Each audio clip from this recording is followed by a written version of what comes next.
What's going on, everyone? Welcome back. Today, we've got another live fantasy football mock draft for you back on ESPN, where we have got a 10-team PPR mock from the first overall position. Should be pretty entertaining.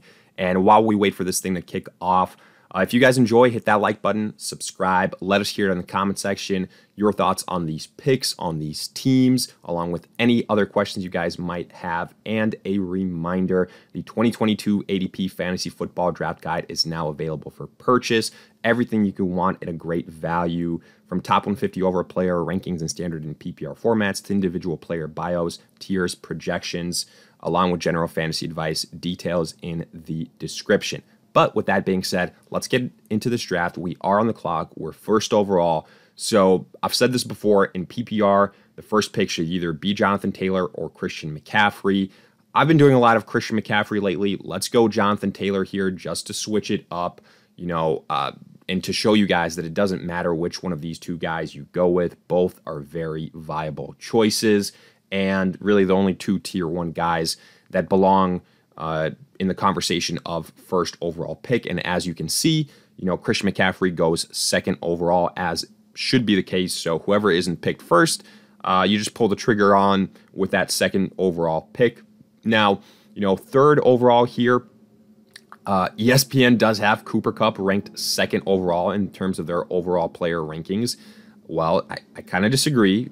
Austin Eckler would be ahead of him. So would Dalvin Cook. I think you can make the case about Derrick Henry, potentially Najee Harris, Alvin Kamara, DeAndre Swift. There's guys on this list, definitely.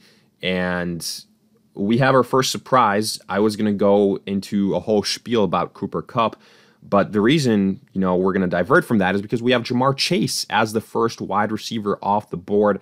Now, again, I'm not going to say that ruins the validity of this draft, but it is a reach, and Cooper Kupp or Justin Jefferson, in my opinion, should be going first overall when it comes to the wide receivers. Chase, in full PPR, he's not nearly going to get as many targets and receptions as a Kupp or a Jefferson, hell, even a Devontae Adams or a Stephon Diggs. That's why I have him right on the verge of a top 5 wide receiver in PPR scoring. If it was standard scoring, okay, we can have a conversation, but I don't like that pick. I think that is a reach. So, I guess you can make the argument that that individual that was picking fourth overall really wanted Ja'Marr Chase, and since he had to wait, a decent amount between their next selection, he was going to draft him now no matter what. And, there is that aspect to it, but if you're going to do that, you might as well draft the best player at that position. And to me, that would have been Cooper Kupp, Justin Jefferson, like I said before. Now we finally see Austin Eckler go off the board at the 107. That's tremendous value because we had a run on wide receivers. And I will say, for the most part, this is a full draft room. So what we're seeing here should be, kind of accurate. Nothing too crazy, not too many auto picks. So the fact that Eckler goes 107, I think that's good value. I would have him in full PPR scoring, ranked as my number 3 guy, right behind McCaffrey and Jonathan Taylor. Then afterwards, you see Najee Harris, Dalvin Cook. So those guys slid a little bit because of the wide receiver run. Then Joe Mixon with the last pick in the first round, followed by Travis Kelce. I was curious where Travis Kelce would go, but he's ranked a little bit high on these rankings here per ESPN. I don't necessarily like that.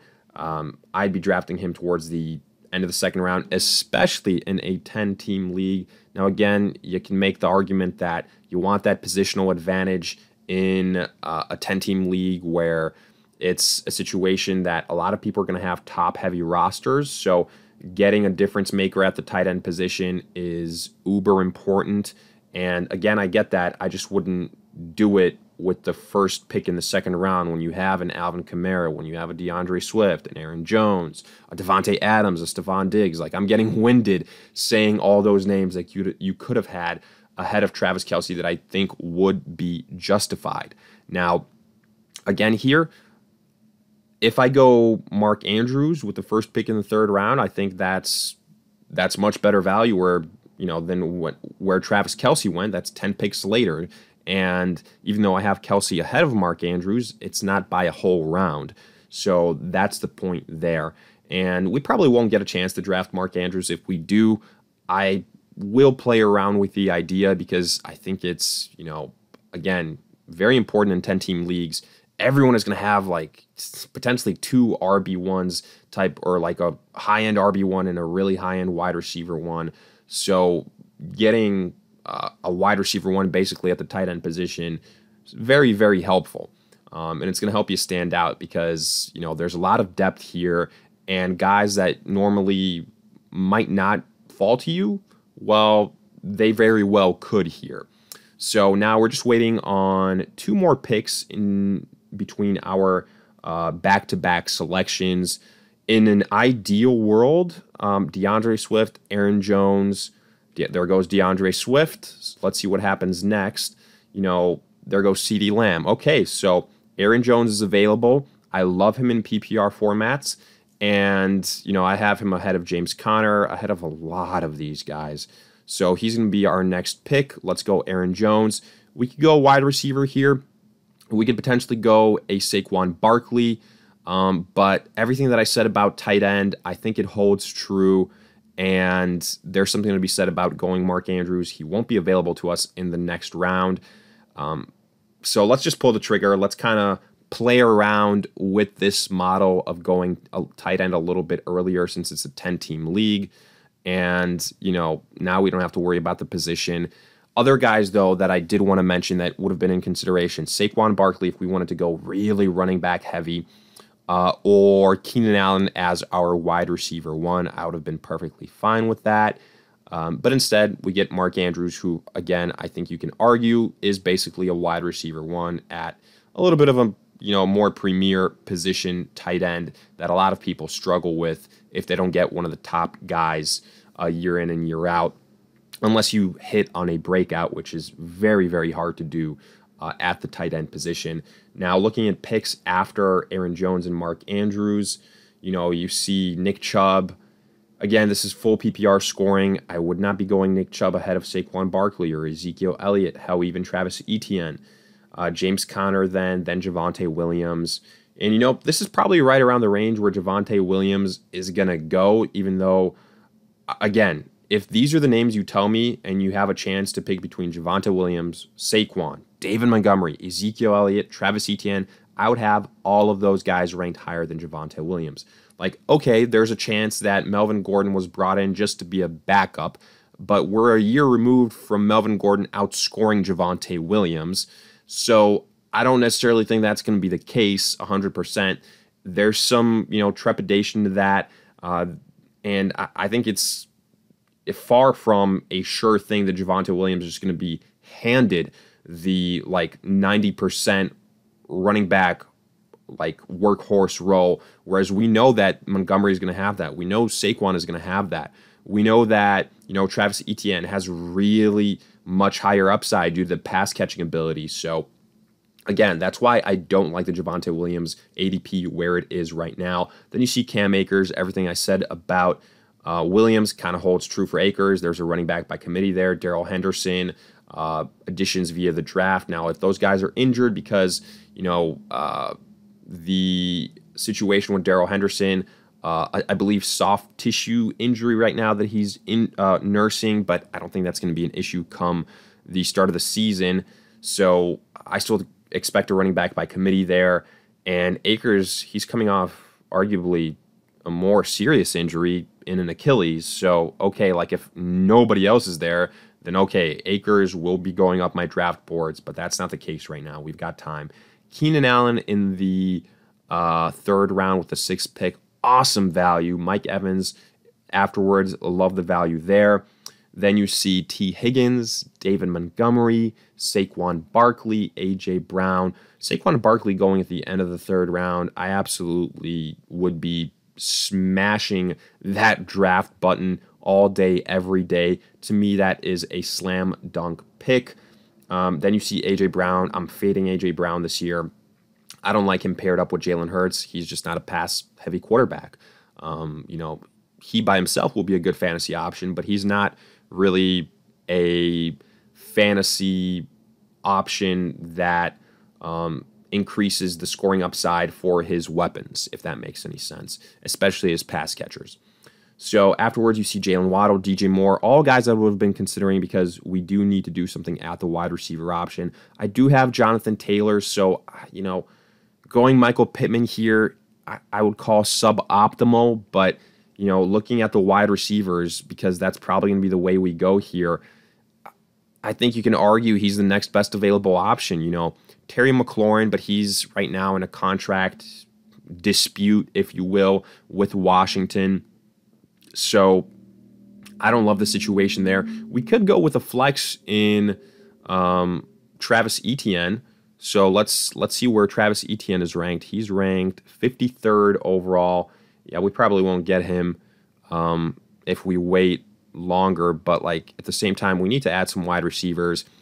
Terry McLaurin, I guess let's assume that they figure out that situation. I'll go ahead and draft Terry McLaurin here and then get a second wide receiver. That second wide receiver, who's it going to be? Guys that I really like: Mike Williams, Allen Robinson, Marquise Brown. Let's see where Allen Robinson is ranked. So he is real low on this list. So for that reason, I'm going to just draft Mike Williams first and then see what happens in the next 2 rounds.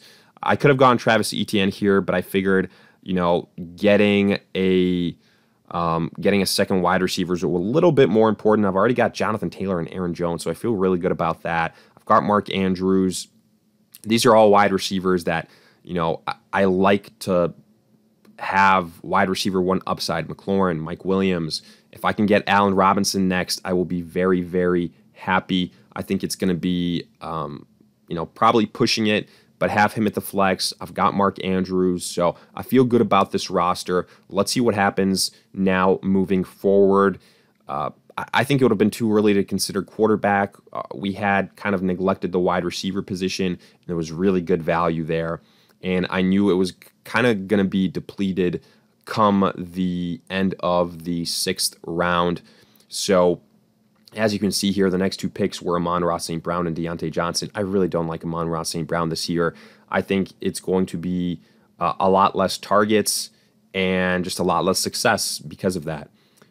Afterwards, Diontae Johnson, I'm also kind of out on him as well this year. I think he is going to come crashing back down to earth. I don't necessarily think that Mitch Trubisky or Kenny Pickett are quote-unquote quarterback upgrades compared to Big Ben. I think Big Ben had focused and zeroed in on Diontae Johnson.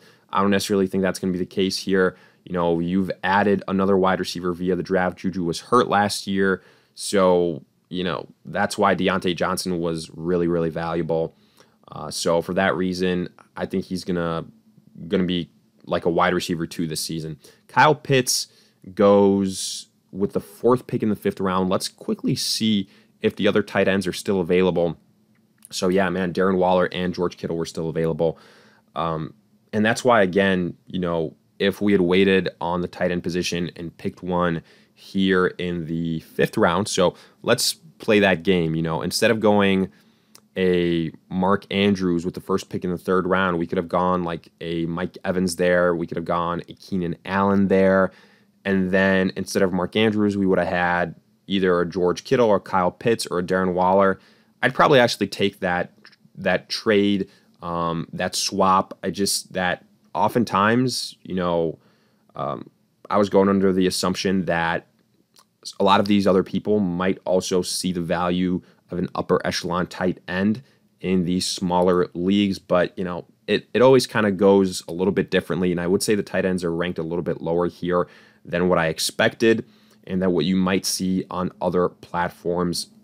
But some of these other selections after Kyle Pitts, you saw Breece Hall, Darren Waller. There goes Travis Etienne, the guy we were hoping for that would fall to us. Doesn't happen. Oh well, we kind of expected that. Then, yeah, we saw Darren Waller, Amari Cooper, Patrick Mahomes, another quarterback off the board, DK. I'm out on all the Seattle wide receivers this year without Russell Wilson, Brandon Cooks, Chris Godwin. If Godwin plays the entire season, that's a great value for Godwin. George Kittle, great value. I mean, in the 6th round, George Kittle, come on, folks. That's awesome value. Even if Trey Lance is the quarterback for the majority of the season. Travis Etienne in the 6th round, that ADP ain't going to be that in a couple of weeks come, September, August, whatever the case might be. So now we're in a really good spot here, I would say. Quarterback, to me, right now is a good spot to get it. And I think we can get another positional advantage by going Kyler Murray. And now, the running backs, I don't really love right now. Elijah Mitchell would be my pick. But wide receiver, Allen Robinson is still there. I've told you guys how much I love him. He's way too underranked here on ESPN. I'm smashing the draft button. I think Allen Robinson could potentially, even though he's our 3rd wide receiver drafted, he could be our highest scoring wide receiver out of McLaurin, out of Mike Williams. So I love that. Our starting roster is set, folks. We've got Kyler Murray, Jonathan Taylor, Aaron Jones, McLaurin, Mike Williams, Mark Andrews, and Allen Robinson. And right now, I really, really like this squad. Again, if we had instead of Mark Andrews, if we had, let's say, a Darren Waller or a George Kittle, and then instead of a Terry McLaurin or Mike Williams, we had a Keenan Allen, something like that. It's close, but either way, I think this is right now like a B+ type of roster. It's going to really matter what we do here in the next couple of rounds, but we'll keep this thing going for as long as it kind of makes sense because there's more auto picks as you would expect, and we're going to get to the point where we see teams starting to draft kickers and defenses, and I think that's going to be a little bit, illogical to continue to going that far. Right now, Rashad Bateman is another guy that's way, way, way too underranked here. He shouldn't be behind, some of these guys. Like Tyler Lockett, he's the number 2 option without a quarterback. Gabriel Davis, he had 35 catches last year. Drake London, who's throwing him the football? Marcus Mariota, no thanks. Elijah Moore, a lot more options with the Jets. Devonta Smith, he's the number 2 option with Jalen Hurts throwing him the football. So Rashad Bateman, okay, we have Mark Andrews, but I think he could be very viable. I think he's a breakout candidate this year. And I think his upside is much higher than the guys that are still remaining. Let's see what's still happening at running back. I guess Damian Harris at this point becomes a good value. I will say that he's obviously a lot more valuable in standard scoring leagues, but he does have high touchdown upside. Maybe you kind of, use him as bait for a quarterback or for a running back needy team. Cordero Patterson, I'm completely out on this year. So that's probably the way I would go with Damian Harris being one of our next picks. There goes Cordero Patterson. Harris probably won't make it to us, or it'll be close. Kareem Hunt, he does have more pass catching upside, but I don't love the situation in Cleveland right now. Deshaun Watson probably ain't going to play this year the way things are shaping up. Melvin Gordon is somebody, but we can get him later on. A.J. Dillon is a handcuff to Aaron Jones. Something to think about, but if I'm going standalone value, probably got to be Damian Harris, even though, again, I want to go on record, he is not going to duplicate the success that he had last season. Wide receiver, we've still got Rashad Bateman set as a potential, prospect. TJ Hawkinson is still available. That's awesome value right now. Even though I'm not as high on him this year as I was last year, just because there's, again, similar to the Amon-Ra situation, there's a lot more targets in Detroit, so it's gonna be tough to return top 5 value. So let's just go with Rashad Bateman here, a guy that we mentioned before, and then let's go with the Damian Harris. We only have 2 running backs at this point, so I think getting Damian Harris makes a lot of sense. So we got Bateman, we got Harris. I think we're probably at a point where we can kind of wrap this thing up. Everyone has pretty much gone on auto pick. And, I'll queue up A.J. Dillon. I'll queue up other wide receivers, Russell Gage, Allen Lazard.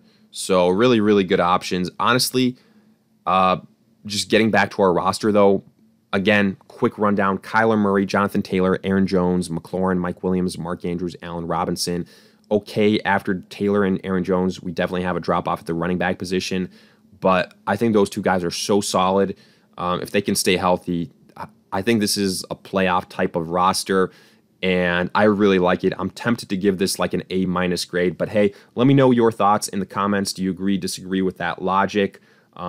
along with any other questions you guys might have. We will do our best to answer them all. If you enjoyed, hit that like button, subscribe, and again, make sure to check out the 2022 ADP Fantasy Football Draft Guide. Get yourself a copy now. Great value, everything you can want. Details in the description. In the meantime, we'll see you guys in future videos.